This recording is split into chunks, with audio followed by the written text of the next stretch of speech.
in achieving a specific goal. And you're agreeing to work together. A coalition ideally represents a really broad cross-section of the community. And when that happens, that's when it gains power. So think really creatively when you're considering who to invite in to join a coalition. And before you approach a potential ally, obviously you want to do some research. You want to learn what issues are important to them and their organization. Have they even taken a position on your issue already? So make sure you do some of that research ahead of time. If within your core group, people have personal contacts with someone in the outside organization that you're trying to bring in, that's always helpful. And when you meet, be prepared to provide really solid information on the issue and what your proposed solution is. So not just what you're fighting against, but what are you fighting for? Sometimes it's good to have that in writing, like a handout or a reprint of a op-ed or an article. If it's an online, you drop those links in. You want to assume that other people actually are not deeply aware of the implications of everything that's going on with this issue. So, bear all those things in mind. And what coalitions can do is actually expand the distribution network. So if you're disseminating materials that your group is creating around advocacy in this area, your coalition partners will help you to disseminate that to their members. And it actually helps to grow awareness and involvement. You should always make sure that if there's events, coalition members are coming to them, but similarly, good allies within your core group, try to attend your coalition members' events as well. People need to have each other's backs, and people will feel much more connected to each other. If you're having, say, briefings and meetings with policymakers or people with power, coalition members from representing a broad base of membership are really helpful. If you're producing material, you can put all the list of organizations of the coalition there. So any of these things helps to build the power of your organizing. And also to add to that, Christina put a really good comment. I feel it's really important for your core to be tight with your specific needs before you do that, though.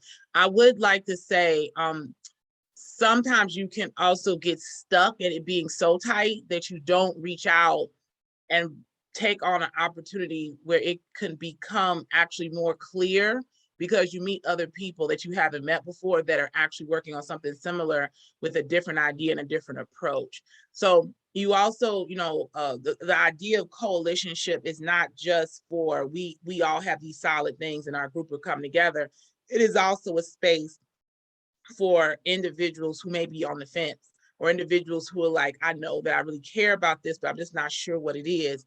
It allows it to be a teaching moment actually in the coalition space. So that is something else I would like for you to look at too also. So I think the next slide is, you want to go forward one, Tamara? There we go. We've provided on our slides a whole list of everything that you could think of potential partners for your work. And we're going to ask you to take a minute to read through all these categories. The slides themselves are on your one-stop doc, so don't feel like you need to be taking notes on this.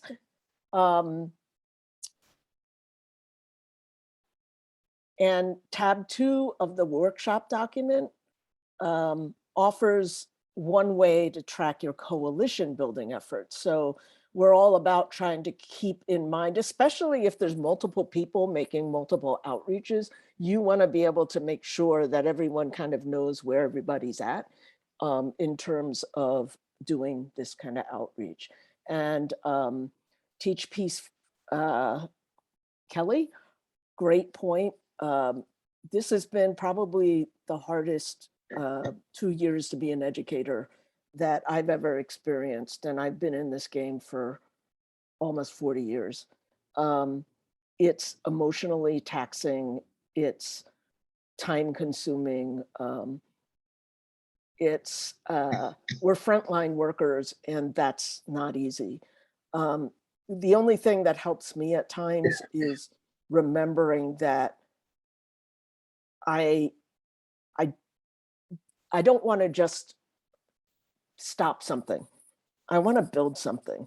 And in building these networks in this community, you're building, not just for this specific issue, but you're building for a think tank and a supportive network for social justice. And that's always something that can help carry, at least for me, that's one of the things that helps me get energy. Whatever you need, including your own space and time for your own wellness, make sure you do that. So I think we're going to take a minute for you to get into breakout rooms. And the prompt that we're going to give you is, which of these steps that we've talked to up to this point can you take back to your schools, or some of you, I think, are organizing in community. So back to your schools or your organization to help you work on the actions you identified on the Jamboard. So you came in with certain goals. So we're going to send you in a breakout so you can process everything you've heard and talk about what your next steps might be. So Tamara, you want to hit the breakout rooms? So I will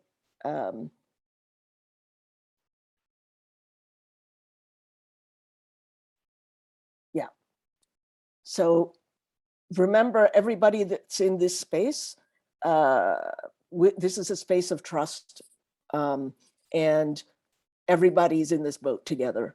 So have fun in your breakouts.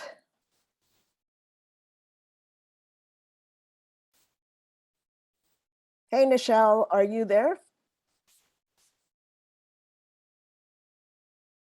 Oh, we got people in the waiting room. Yeah, I stopped. I've been sending messages to them. Oh, okay. I let because people it's too, yeah. Okay. Should we be sending people to breakout rooms? I see some of you here in this section.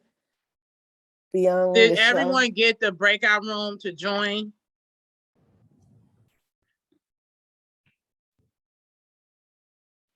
Sorry, I'm looking for it right now. We got 6 different breakout rooms. If you're just joining us, how do we assign these people to breakout rooms? Well, that's why I had actually closed the waiting room. Yeah. Because it missed, so that's why I was sending notes out. That's okay. Okay. And I don't know if Nichelle is here.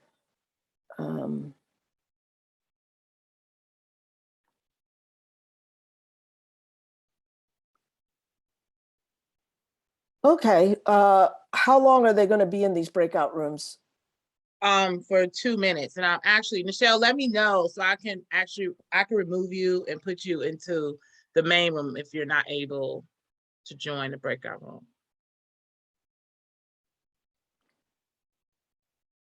We're done at 1:20. So yeah. No, I did 5 minutes, 4 minutes. Okay. Yeah, no, that's why I wasn't clicking it. I wasn't letting them in. I was sending them a note Right. to say we had closed it. Right. So when you clicked it, you added, that's why I had already done the Sorry. breakout room. Yeah, no problem. Because I couldn't close the waiting room, so I was sending notes and telling them it was already like to go to another space. Yep. Or go to the main space. It's fine. Okay. Are we going to give them a warning? Does your thing send out It'll actually give a warning to them. the 1 minute warning? Cool. Man, we're rusty on this one.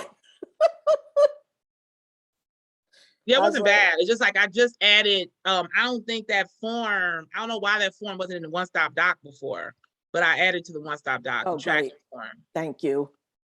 I don't know why either.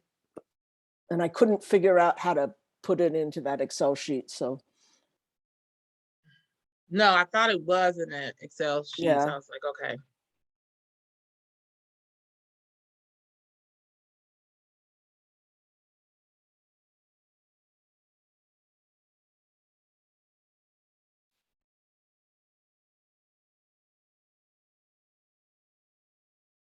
okay.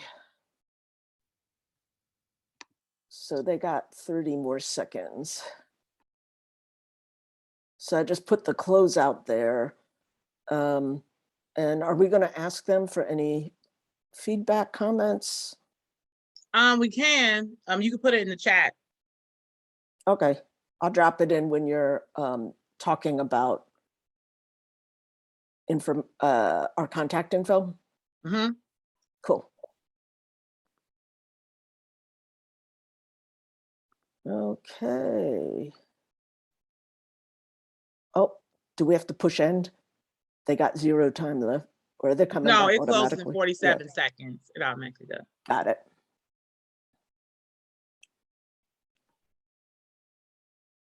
Wow, that was fast. It went really fast. It does. It always Yeah. does. Yeah.